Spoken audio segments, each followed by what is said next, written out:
नमस्कार। भारत और रूस के बीच दोस्ती जग जाहिर है और इसी पूरी परिस्थिति में आप Su-57 को भी समझ सकते हैं। 5th जनरेशन का फाइटर प्लेन जिसकी भारत तलाश कर रहा है, शायद अब भारत बोली लगाता, और सबसे आगे यदि कोई था तो वो रसिया का Su-57, क्योंकि रसिया ने बाकायदा ये भी कह दिया कि हम आपको ट्रांसफ़र ऑफ टेक्नोलॉजी करेंगे, चलो दोनों मिल करके बना लेते हैं सारी बातें, और 5th जनरेशन का है। लेकिन अब यह पूरा सौदा कहीं ना कहीं रुकता हुआ नजर आ रहा है, जो भारत के लिए भी एक बहुत बड़ा ड्रॉबैक है, क्योंकि रूसी विमान का जो इकोसिस्टम है वो भारत में है। एक तो विमान का कॉस्ट कम होता है, लेकिन कॉस्ट के साथ साथ हिडन कॉस्ट भी बहुत ज़्यादा होता है।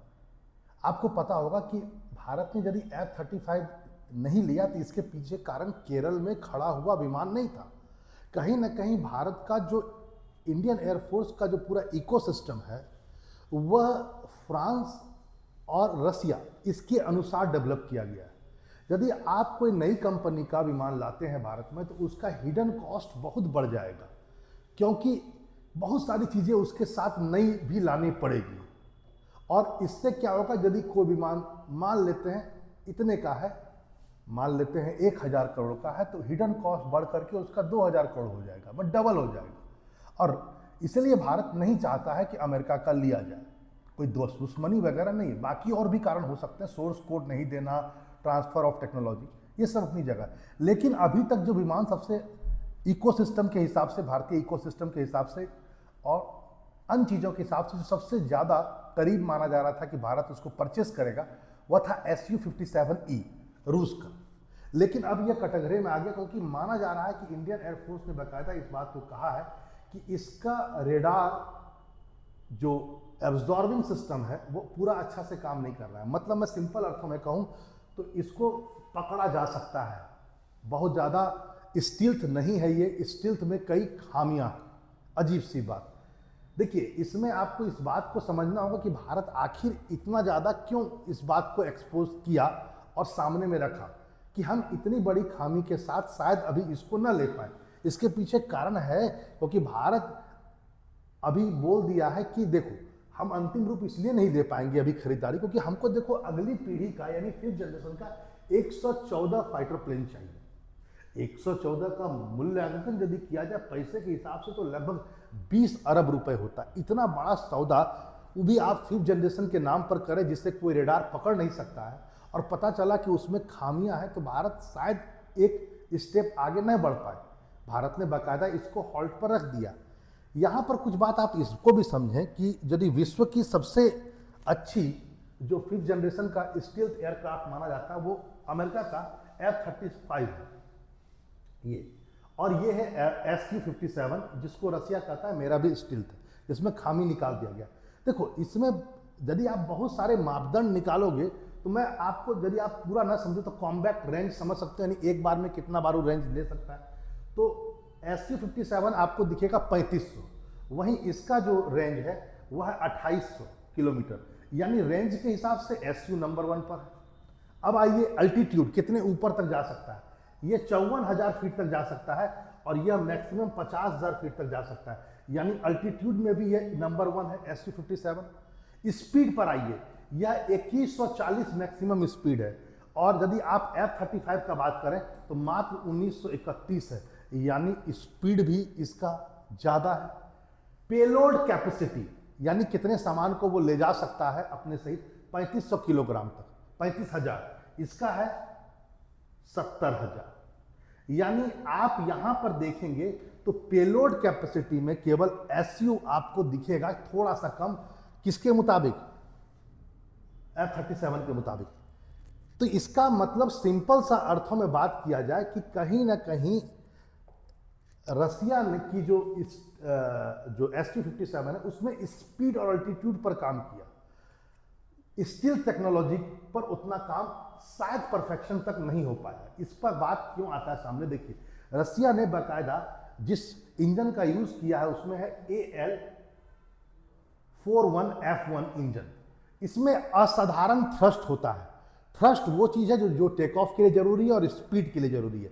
रसिया ने उस इंजन का यूज़ किया जो परंपरागत सोवियत संघ के दौर में जो जितने भी अच्छी विमानें चली, जैसे Su-27, तो उसमें भी रसिया ने इसी प्रकार के इंजन का यूज़ किया।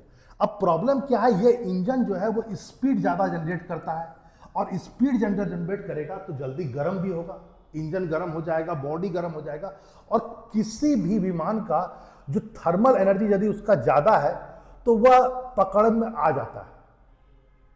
एक खामी यहां पर यह देखी गई, मतलब थ्रस्ट को ज़्यादा करके आपने स्पीड को जनरेट कर दिया, जबकि जितने भी पश्चिमी विमान हैं, जितने भी वेस्टर्न विमान हैं, वो स्पीड को कम से कम रखने का प्रयास करते हैं थ्रस्ट को, ताकि थर्मल एनर्जी उसमें कम जनरेट हो, यानी हीट कम जनरेट हो, ताकि दुश्मन विमान उसको कैच ना कर सके, दुश्मन रेडार से वो बच सके।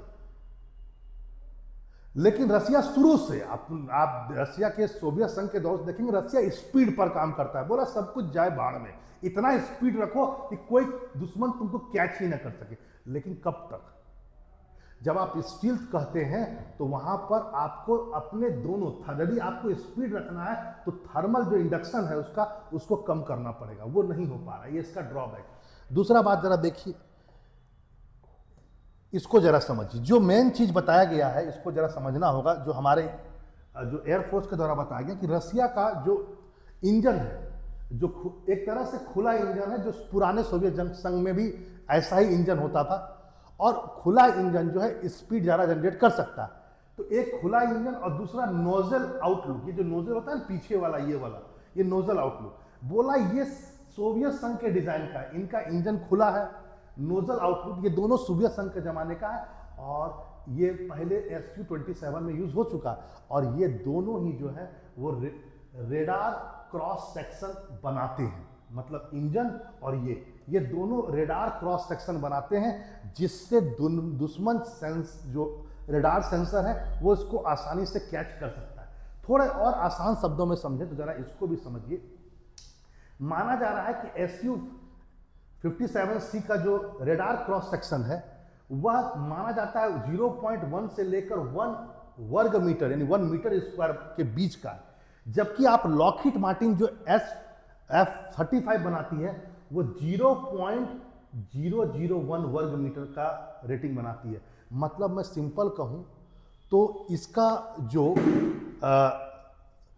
इंजन है और इसका जो नोजल आउटलुक है वह एक इतने बड़े इमेज को बनाता है रेडार में, जो 0.01 से लेकर 1 वर्ग किलोमीटर तक हो सकता है, मतलब एक बड़ा 1 मीटर के आसपास से लेकर 0.1 तक, यानी मान लेते हैं 10 सेंटीमीटर तक। जबकि वहीं पर लॉकहीड मार्टिन वाला 0.001, अब सोचिए वो पक्षी से भी कितना छोटा बनाता होगा, उसे लगता होगा रेडार को कि पक्षी होगा या पक्षी भी नहीं होगा, कोई एक कीड़ा मकोड़ा चल रहा है।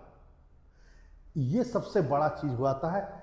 इसलिए भारत ने कहा कि जब तक ये सुधरेगा नहीं, मतलब इसका जो ओपन है, आपने आगे की बॉडी को स्टिल्थ बना दिया है, लेकिन पीछे जो आपका हीट जनरेट करता है वह दिक्कत में है, वो पकड़ सकते हैं।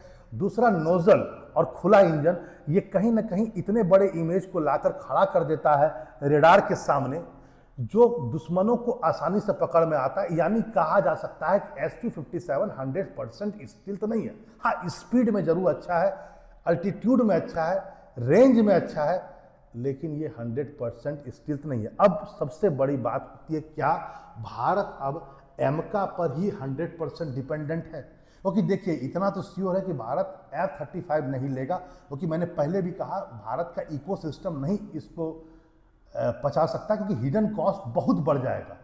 दूसरा पॉइंट, अमेरिका तो चाहता है कि हम भेज, दूसरा पॉइंट अमेरिका के साथ प्रॉब्लम है, वो सोर्स कोड भी नहीं देता है।